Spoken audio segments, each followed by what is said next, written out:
Most of the non-Muslims, including many so-called Muslim scholars, inverted commas, they translate jihad as the holy war. Holy war, if you translate in Arabic, it means harbun muqaddasa. If you read the Quran, if you read the hadith, there is no Quranic verse, there is no hadith which uses the word harbun muqaddasa.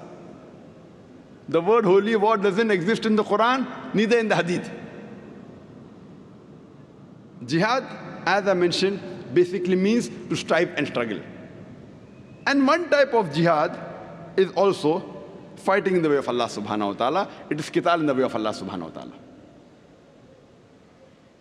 But jihad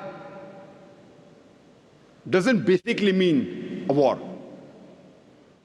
One type of jihad, there are various jihad for nafs, one type of jihad is fighting in self-defense in the way of Allah subhanahu wa ta'ala.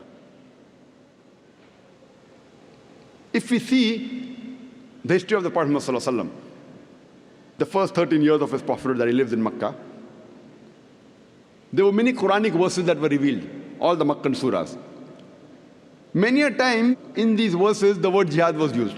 And never did the Muslims ever fight, physically fight. Only when they migrated to Medina, then the wars took place. But yet you find the word jihad in several verses of the Quran which were revealed in Makkah. Many examples I can give you. For example, the Quran says in Surah Ankabut, chapter number 29, verse number 69, that those who do jihad in the way of Allah, those who strive in the way of Allah subhanahu wa ta'ala, we open up the pathways for them. When the verse was revealed, there was no war at that time.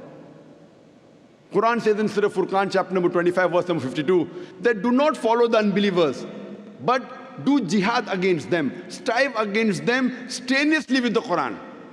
That means you do jihad with the Quran. Jihad with the Quran means strive to convey the message of Allah. Do you think you're going to fight with the Quran? So here we realize that this misconception regarding the word jihad, it is depending how the media portrays. This word jihad wasn't a problem a couple of decades earlier. After 9/11, it came on top of the charts, number one. Previously, it wasn't there. So depending how the media portrays Islam, these misconceptions arise in the minds of the non-Muslims. For more details on jihad, you can see my lecture, my talk, Terrorism and Jihad, an Islamic Perspective.